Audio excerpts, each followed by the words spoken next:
그래서 우리가 지금 거의 역삼각형으로 이제 이렇게 된 거예요. 이 노년층이 가득하고 60세 이상이 이렇게 쫙 이렇게. 그러니까 교인이 한 100명에서 한 80명, 100명 되는 교회도 주일 학교가 없어요. 주일 학교가 없습니다. 왜냐면 애가 안 태어나니까 유치부 한 명, 유년부 한 명, 중고등부 한 명 이런 식으로 있으니까 주일 학교가 없는 교회가 거의 7, 80%라고 그래요. 무슨 말인지 아시겠죠? 우리가 예전에 자꾸 큰 교회 다니다 보면 막 애들 많은 줄 아는데 애들이 없어요, 애들이. 그래서 저도 뭐 오늘 막내가 입학했는데 그 입학식 가보니까 안에 못 들어갔지만 두 반밖에 없더라고. 두 반밖에. 두 반인데도 그 인원이 25명, 뭐 26명 요래요. 이게 무슨 말입니까? 예전에는 둘이 합쳐봐야 1학년 전체 50명밖에 안 된다는 거예요. 한 학교에. 1학년 50명. 그럼 막 6학년까지 해봐야 그냥 6, 5, 30, 300명밖에 전교생이. 예전에는 한 학년이 막 그냥 50명씩 10반씩 이랬잖아요. 오전 오후반 나가고 막 이랬거든요. 우리 때는. 그리고 우리가 뭐 시골이어서 그렇지. 우리 때 같이 도시에서 다니는 애들 보면 막 오전 오후에 다녔다 하더라고. 오전 오후. 그래가 막 헷갈려가지고 어느 날은 오전에 갔다가 하루 종일 기다리고 이랬다 그러면서. 근데 지금 인구 절벽이에요. 무슨 말인지 아시겠죠? 교회도 위기고 사회도 위기예요. 애가 안 태어나면 안 되거든요. 처음으로 작년부터 우리나라 총 인구가 줄기 시작했습니다.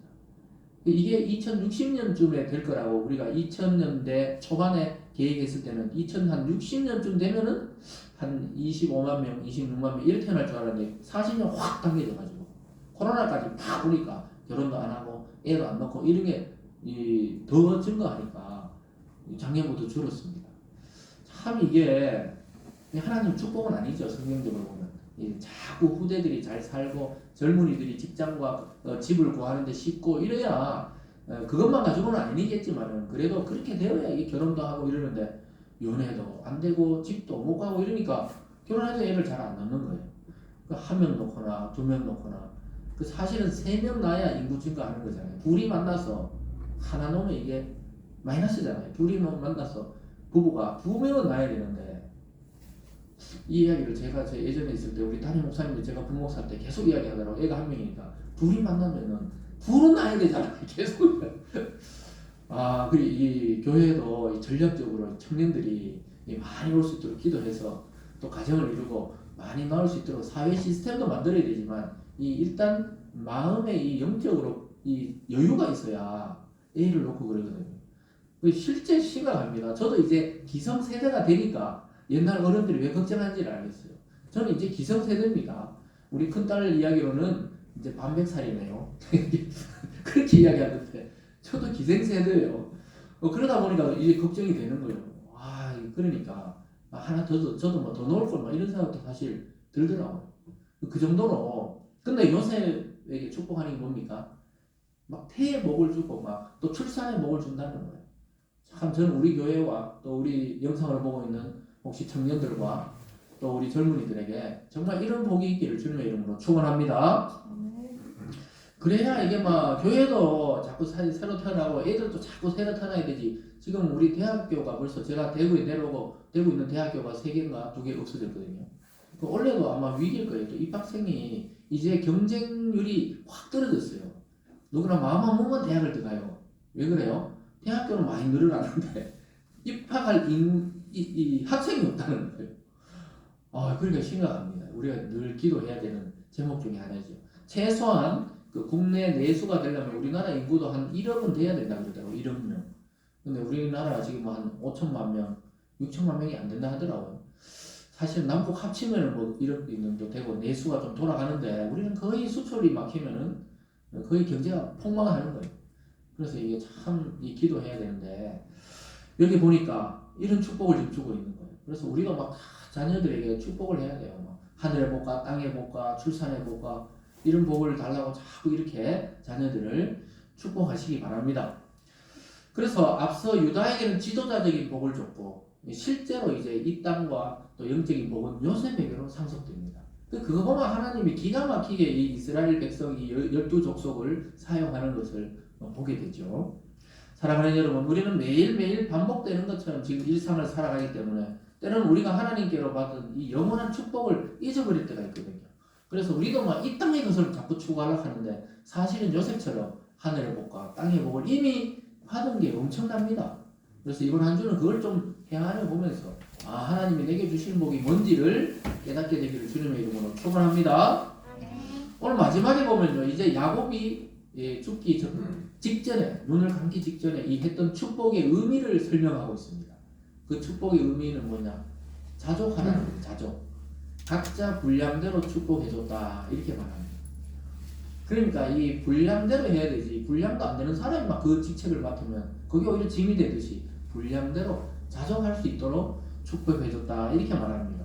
여러분, 자족이란 말은 한자어죠. 스스로 만족한다. 내가 가진 물질에 만족하고, 내가 가진 이 부인과 남편에 만족하고, 내 자녀들에게 만족하고, 내 교회와 이 사회에 만족하는 걸 자족이라고 해요. 그래서 우리는 남을 부러워할 필요가 없어요. 자기에게 주신 분량이 충분하다는 겁니다. 오늘 12아들 각자에게 다양하게 축복했듯이 성도들에게도 그리스도 안에서 다양한 형편대로 살도록 하나님은 그렇게 한 거예요. 이런 불만 가질 필요가 없어요. 내가 왜 살다 보니까 이런 남편 만났나, 이런 부인을 만났나, 나는 왜 이런 직업을 선택했나, 나는 왜 또 이런 일을 했던가. 여러분, 후회할 필요도 없고 미래를 가질 필요도 없어요. 그 자족하면서 남과 비교할 필요가 없습니다. 사람들이 왜 자꾸 열등감을 가지거나 반대로 교만해집니까? 열등감 아니면 교만이거든요. 열등감은 왜냐하면 저 사람 비해서 나는 왜 이런가? 이게 열등감이거든요. 그것은 성경적이지 않습니다. 그리고 교만한 것도 마찬가지예요. 내가 뭐 남들보다 좀 잘 나가니까, 남들보다 좀 뭐 재산이 엄청나니까 이렇게 하면 그것도 하나님의 심판에 딱 걸려듭니다. 자족해야 돼, 자족해. 하나님이 분량대로 축복한 것입니다. 그래서 자기 만족적인 삶을 가지는 사람들은 스트레스가 덜해요. 근데 막 분노가 있고 막 열등감 있고 이런 사람들이 성공하긴 합니다. 막 열심히 해가지고 막. 근데 그 성공한 걸로 어떻게 해요? 사람을 막 잡아요. 왜 자기처럼 못하냐 이거지. 자기하고 내가 다른데 어떻게 똑같이 하란 말입니까? 이렇게 말해주세요. 혹시 그런 사람이 있거든. 하나님이 분량대로 그랬어요. 얼굴이 다 다르듯이 얼굴이 이렇게 생기게 만들었단 말이에요. 애들이 뭐 저보고 그러더라. 아빠는 좀 못생겼다 이런 이야기해요. 제가 그러죠. 하나님이 이렇게 만들었다. 그러면 그걸로 만족해야 되는 것이죠. 잘생긴 아빠를 막 대신 데려오고 이러면 안 된다는 겁니다. 그래서 그리스도인들에게도 이 삶은 아주 중요한 자세입니다. 여러분 막 만나보면 불평불만인 사람 많잖아요. 불평하는 사람 있거든. 이것도 불만, 저것도 불만. 뭐 그런 사람 곁에 가면 안 돼요. 그럼 자기도 막 같이 불평불만하게 됩니다. 그래서 점검해 봐야 돼요. 내 입에서 계속 하루 종일 불평만 나온다. 그럼 그건 참 그리스도인이 아니에요. 참 그리스도인들은 만족하게 되어 있습니다. 왜냐하면 만족한다는 게 하나님이 나를 이 형편과 환경과 상황의 여건에 넣어놨다는 걸 인정하는 것은 하나님을 인정하는 거기 때문에 하나님이 굉장히 기뻐하십니다. 그래서 오늘 야곱이 마지막으로 12아들 중에 막내까지 지금 축복해요. 27절에 가보면 이렇게 말씀합니다. 베냐민은 물어뜯는 일이라 아침에 빼앗은 것을 먹고 저녁에는 움킨 것을 나누리라. 베냐민이 얼마나 또 야곱이 아끼던 막내입니까? 요셉은 죽었다고 생각했기 때문에 요셉 대신 태어난 라헬에게 태어난 베냐민을 얼마나 사랑했어요. 그런데 이게 축복 보면 축복이 아닌 것처럼 한 줄로 딱 물어뜯는 일이다. 이렇게 지금 어떻게 보면 저주 같기도 하고. 그런데 이게 영적을 자세히 보면은 이 일의 특징을 잘 알고 축복하는 거예요. 우리는 잘 모르지만 일이는 물어뜯는 특성이 있대요. 이 무슨 말이냐면 누구를 만나도 싸움딸인 거예요. 싸움딸. 그런 말 듣는 사람들 있죠. 누구하고 만나도 논쟁을 해. 누구하고 만나도 싸움을 해. 그걸 즐기는 사람이 있어요. 논쟁에서 상대방을 끊는 사람들. 그 토론할 때 보면은 우리가 TV 같은 데서 농객이라는 사람들 있잖아요. 논평하는. 그런 사람이 바로 이런 사람이 그냥 뭐든지 그냥 까거든. 그냥 뭐든지 이렇게 지적하고. 그러니까 이 베냐민 지파가 그렇다는 거예요. 근데 이걸 자세히 보면 또 뒤쪽에 보면 먹고 저녁에는 움킨 것을 나눈다. 이건 아주 좋은 의미입니다. 이스라엘 민족을 위해서 많은 전쟁에서 나가서 승리한 지파가 바로 또 베냐민 지파예요. 그러니까 이게 쓸데없는 게 아니고 일이다 하면 좀 약간 물어뜯는다 하면 좀 부정적인 것 같지만 실제로 보면은 이 베냐민 지파가 잘 물어뜯었기 때문에 적군을 많이 물리치기도 하고 또 물리쳐서 전리품을 챙길 거 아니에요. 그러면 또 지파들에게 잘 나눠줬다 이렇게 하고 있습니다. 그래서 이 아버지가 개인 감정으로 지금 12아들을 막 축복한 게 아니에요. 하나님의 영감을 통해 그들의 분량에 맞게 하나님이 야곱의 입을 통해 말씀하고 있는 것입니다. 지금 설교자들도 마찬가지예요. 지금 이 야곱의 기능이 지금 우리 설교자들입니다. 이 목사님들이 막 설교할 때 어떻게 성도 개개인의 지금 심령을 다 상태를 알겠어요? 몰라요. 그냥 말씀을 준비하는 거예요. 그리고 선포를 하면 어떻게 됩니까? 성령이 각 사람의 분량에 맞게 여러분 마음에 지금 새겨지는 것도 있고 남는 것도 있고 지나가는 것도 있고 그 전부 성령이 하는 겁니다. 믿습니까? 그래서 많이 자기가 말씀을 받아들이고 자기 걸로 챙길수록 좋은 거죠. 자기 축복이 되는 겁니다. 그래서 이스라엘의 초대 왕인 사울도 베냐민 지파예요. 이스라엘 처음으로 사사시대를 지나고 왕을 세웠을 때 첫 왕이 사울입니다. 사울은 막 키가 크고 잘생기고 또 전쟁에 능한 사람이었어요. 다윗은 키가 작고 못생기고 전쟁에 능하긴 능했지만 사울만큼은 아니었거든요. 사실 우리가 겉으로 보면 영적으로 보면 다윗을 대단한 왕으로 치지만 실제 사람들 보기에는 사울이 왕 같았거든요. 늘 기골이 장대했고 베냐민 지파 중에 제일 큰 사람이었거든요. 남의 어깨보다 한 키가 더 큰 사람이 바로 사울이었고 또 사울의 아들 요나단도 얼마나 잘생겼습니까? 요나단이 다윗을 나중에 도와줬죠. 결국은 자기 아버지하고 그 길보아 전투에서 죽지만은 그 대단한 인물들이 전부 베냐민 지파였어요. 나중에 베냐민 지파가 아주 작은 지파인데도 대단한 능력들을 발휘했던 것입니다. 그리고 사사시대도 에훗이라는 사사 있잖아요. 에훗. 네? 에훗이라는 사사가 이스라엘을 구해냅니다. 그때 이 에훗도 베냐민 지파 사람입니다. 그리고 여러분 잘 아는 여성 중에서 에스더라는 왕비가 있잖아요. 에스더서. 에스더라는 그 이방인의 왕의 아내가 된 유대인 여자였는데 이 여자 때문에 유대인들 다 살리잖아요. 그 부림절이라는 절기를 만들 정도로 그 왕에게 가서 우리 민족이 사실 이렇게 되는데 하만이라는 작자가 우리를 모함해서 우리 다 죽이려 합니다. 이러니까 왕을 또 다시 왕이 고쳐가지고 오히려 하만을 죽이고 이스라엘 백성을 다 살리는 그런 여자가 베냐민의 후손 에스더와 그 사촌 오빠 모르드게가 바로 그 역할을 했습니다. 그러니까 이 예언대로 된 거예요. 물어 뜯어가지고 저녁에 이거 다 양식을 가지고 있다가 이스라엘에 나눠준다. 그 이스라엘 전체에게 선한 영향을 미치는 지파가 바로 베냐민 지파가 된 것입니다. 그래서 여러분들에게 때로는 우리 열등감을 느끼거나 우리가 왜 남보다 부족한 게 있잖아요. 그게 오히려 나중에 역전이 돼가지고 그 부족함이 오히려 하나님을 만나게 되고 하나님의 능력의 도구가 되는 그런 기회가 많이 있다는 것을 보게 됩니다. 어쨌든 성경은 이 결말을 어떻게 내고 있습니까? 28절을 함께 읽어봅니다. 이 축복의 결말이 이겁니다. 시작. 이들은 이스라엘의 12지파라. 이와 같이 그들의 아버지가 그들에게 말하고 그들에게 축복하였으니 곧 그들 각 사람의 분량대로 축복하였더라. 성경이 정확하게 이야기하면 딱 눈 감기 전에 12아들을 불러놓고 유언처럼 축복했는 말이 하나님이 그렇게 했다는 거예요. 각 사람의 분량대로. 이 말은 자족해라는 거예요. 각자 받은 축복이 만족하고 살아가라. 이렇게 말씀하고 있는 것입니다. 그래서 야곱은 개인적으로 뭐 자녀가 얘는 좀 마음에 들고 얘는 마음에 안 들고 이렇게 한 게 아니에요. 하나님의 영광을 받아서 이 분량대로 축복을 주셨던 겁니다. 그래서 여러분들 남에 대해서 너무 비평하거나 불평할 필요가 없어요. 저 사람은 저럴 수도 있구나.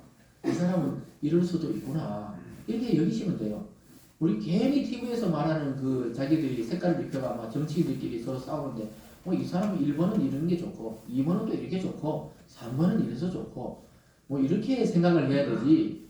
절대로 안 되고 절대로 안 돼. 그럼 자기가 하나님이게. 네, 그러면 안 됩니다. 그래서 이 요즘 뭐 대통령 선거를 하지만 이 결과도 하나님께 맡겨버려야 돼요. 투표는 우리가 하지만 결과는 하나님께 맡겨야 이게 신앙인의 자세지. 누가 되면 뭐 안 된다. 누가 되면 된다. 자꾸 이 무리 지어가지고 그럴 필요는 없어요. 우리가 하나님께 기도하고 자기 마음에 드는 대로 하면 됩니다. 그래서 교회 내에서는 절대로 정치 이야기를 안 하잖아요. 목사님들이 막 그런 이야기를 안 하잖아요. 왜냐? 그 인간들 뜻대로 되지도 않을 뿐더러 결국 하나님이 이 지도자를 세운다고 성경이 말씀하고 있잖아요. 근데 우리 성도들은 그 의무잖아요. 의무. 위에 있는 자들 위해 기도하라. 이게 성경의 의무니까 선한 지도자들이 세워지도록 기도할 뿐이죠. 그래서 오늘 이것을 통해서 우리가 깨달아야 되는 게 뭡니까? 이 아침에 선포되는 이 말씀 중에 자기에게 하는 말씀이라고 여겨지는 것은 반드시 마음에 그걸 새기고 그걸 다 붙잡으면 그게 하나님이 주시는 축복이 되는 것입니다. 오늘 12아들 아무도 이의를 제기하지 않아요. 나도 좀 야곱처럼 유다처럼 막 크게 축복해 주세요. 이런 형제들이 아무도 없잖아요. 왜냐하면 이 하나님의 그 영감을 따라 하신다는 것을 알기 때문에 그렇습니다. 사랑하는 여러분, 이렇게 12아들을 축복하는 것으로 야곱의 일생은 아름답게 마무리되고 있습니다. 처음 출발은 막 뱃속에서부터 싸우던 이 야곱 싸움꾼이 결국 마지막에 하나님의 큰 뜻을 증거하는 그 영적인 아버지로 또 육체적인 아버지로 축복하고 마무리하고 있습니다. 여러분, 일생이 우리가 이렇다면 얼마나 좋겠습니까? 저와 여러분의 삶이 참 이렇게 아름답게 시작하고 아름답게 끝을 맺고 그런 삶이 되기를 주님의 이름으로 축원합니다. 그래서 한 주 동안도 다른 사람 가진 거 너무 그거 있잖아요. 부러워하지 말고 내가 이미 받은 것에 대해서 다시 한번 되짚어보고 감사하고 또 그것으로 남을 섬기면서 예수 그리스도 한 분만으로도 만족하는 그런 참된 성도 되시길 주님의 이름으로 축원드립니다. 기도하겠습니다. 사랑의 하나님 아버지 감사드립니다. 하나님 창세기 후반부로 가면서 참 한 사람의 인생을 보게 됩니다. 야곱은 참 싸움꾼으로 시작했지만 마무리를 위대한 족장으로 또 하나님의 영감을 받아 후대들을 축복하는 사람으로 기억되게 되었습니다. 하나님 우리 인생도 그리스도 안에 이렇게 아름답게 변화되게 하여 주시옵소서. 하나님 아버지 또 요셉처럼 이 땅의 축복도 많이 받아 누리는 우리 성도님들 다 될 수 있도록 복내려 주시옵소서. 감사드리며 예수님 이름으로 기도드리옵나이다. 아멘. 다같이 찬송가 369장